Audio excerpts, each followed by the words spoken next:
یہ وہ دور تھا جب کعبہ بتوں سے بھرا ہوا تھا۔ لوگ اللہ کو چھوڑ کر بتوں کو پکارتے۔ دنیا کے خدا ہمارے نذرانے قبول کرو۔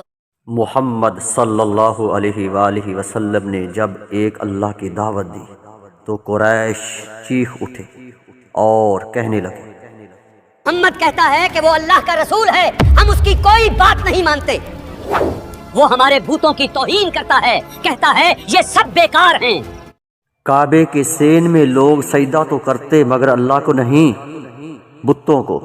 لوگ بتوں سے رزق مانگتے اور اولاد۔ یہ بت ہی ہمیں رزق دیتے ہیں، یہی ہماری ہر ضرورت کو پورا کرتے ہیں۔ ہمیں بیٹے بھی یہی بت دیتے ہیں، یہی ہمارے خدا ہیں۔ اللہ رب العالمین نے لوگوں کی ہدایت کے لیے امام الانبیاء رسول اللہ صلی اللہ علیہ وسلم کو مبعوث فرمایا۔ نبی کریم صلی اللہ علیہ وسلم نے لوگوں کو بتوں کی عبادت سے منع کیا، لوگوں کو اللہ کی توحید کی دعوت دی۔ لوگوں نے مکے کے قریش نے رسول اللہ صلی اللہ علیہ وسلم کو پریشان کیا۔ یہ کیسا نوجوان ہے جو ہمارے خداؤں کے سامنے سوال اٹھا رہا ہے؟ کیا تو نہیں جانتا یہ نبی کریم صلی اللہ علیہ وسلم کے صحابہ کو تکلیف پہنچائی، اللہ کے نبی کے صحابہ کو مارا گیا، لیکن رسول اللہ صلی اللہ علیہ وسلم مسلسل اپنی قوم کو سمجھاتے رہے۔ ہاں تو ناظرین، یہ تو قسمت کی بات ہے کہ دعوت تبلیغ کے باوجود، رسول اللہ صلی اللہ علیہ وسلم کے دعوت دینے کے باوجود کفار مکہ، قریش مکہ کو کلمہ نصیب نہ ہوا، ان کو ہدایت نہ ملی، یہاں تک کہ رسول اللہ صلی اللہ علیہ وسلم کو شیب ابی طالب میں 3 سال گزارنے پڑے۔ رسول اللہ صلی اللہ علیہ وسلم جب شیب ابی طالب سے نکلے تو رسول اللہ صلی اللہ علیہ وسلم کی پیاری بیوی سیدہ خدیجہ رضی اللہ تعالی عنہا اور آپ کے پیارے چچا ابو طالب کا انتقال ہو چکا تھا۔ رسول اللہ صلی اللہ علیہ وآلہ وسلم نے اسی سال کو غم کا سال یعنی عام الحزن قرار دیا۔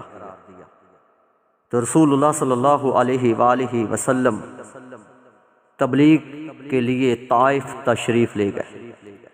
تو ناظرین کرام، طائف میں نبی کریم صلی اللہ علیہ وآلہ وسلم کو جو طائف کے لوگ تھے انہوں نے پتھر مارے، نبی کریم صلی اللہ علیہ وسلم کو لو لہان کیا، آپ کو پریشان کیا۔ تو جب رسول اللہ صلی اللہ علیہ وسلم واپس لوٹے تو اللہ رب العالمین نے جنات کو آپ کا امتی بنا دیا۔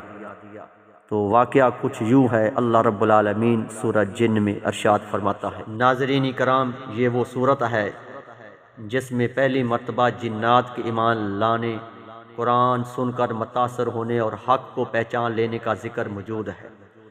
یہ واقعہ ہمیں بتاتا ہے کہ قرآن صرف انسانوں کے لیے نہیں بلکہ جنات کے لیے بھی ہدایت ہے۔ آخر وہ کون سا لمحہ تھا جب جنات نے قرآن سنا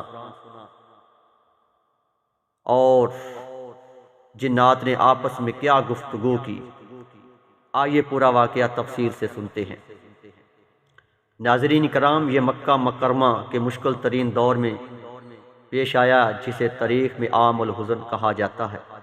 نبی کریم صلی اللہ علیہ وسلم کے چچا حضرت ابو طالب کا انتقال ہوا، زوجہ محترمہ حضرت خدیجہ بھی وفات پا گئی، کفار مکہ کی مخالفت حد سے بڑھ گئی، دعوت اسلام پر سخت پابندیاں لگائی جا رہی تھیں۔ اسی دوران نبی کریم صلی اللہ علیہ وسلم طائف تشریف لے گئے، مگر وہاں بھی شدید تکلیف دی گئی۔ دل غمگین تھا مگر اللہ پر بھروسہ کامل تھا۔ ناظرین کرام، اسی زمانے میں ایک عجیب بات پیش آئی۔ جنات آسمانوں پر جا کر فرشتوں کی باتیں سنا کرتے تھے، لیکن جب نبی کریم صلی اللہ علیہ وسلم پر وحی نازل ہونا شروع ہوئی تو آسمانوں پر سخت پہرا لگا دیا گیا اور جنات کہنے لگے، یہ الفاظ ہمارے اندر کچھ توڑ رہے ہیں، جیسے سینے میں تالا کھل رہا ہو۔ قرآن کی آیات دل کو چیر رہی تھی، روح کو جھنجھوڑ رہی تھی، حق صاف نظر آ ہم نے رہا ایسا تھا۔ کلام کبھی نہیں سنا، نہ آسمان پر اور نہ زمین پر۔ یہ آواز نہیں، یہ روشنی۔ ہم اس پر ایمان لاتے ہیں، ہم کسی کو اللہ کا شریک نہیں بنائیں گے۔ یہی بات اللہ تعالیٰ نے قرآن میں بیان فرمائی۔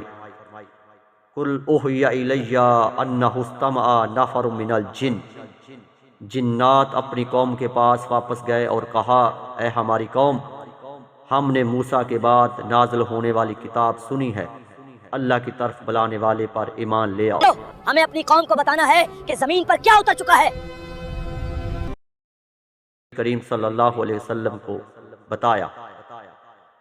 نبی کریم صلی اللہ علیہ وسلم کو پہلے علم نہیں تھا کہ جنات قرآن سن رہے ہیں۔ سنا ہے بعد تم میں وحی لوگ کے ذریعے آسمان کے دروازے بند ہونے کا سبب جاننا چاہتے تھے، ہم کو پتہ چل گیا۔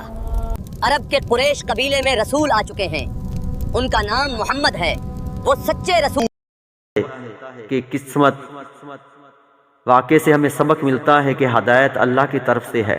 قریش مکہ کو کلمہ نصیب نہ ہوا، طائف والوں کو کلمہ نصیب نہ ہوا، اور جب اللہ ہدایت دینے پہ آتا ہے تو جنات کو رسول اللہ صلی اللہ علیہ وسلم کا امتی بنا دیتا ہے۔ تو آئیے ہم اللہ سے ہدایت کی دعا کرتے ہیں، اللہ ہمارا حامی ناصر ہو اور ہمیں جب تک زندہ رکھے، اسلام پر زندہ رکھے۔ ناظرین، ملتے ہیں دوسری ویڈیو میں، اللہ حافظ، السلام علیکم ورحمۃ اللہ وبرکاتہ۔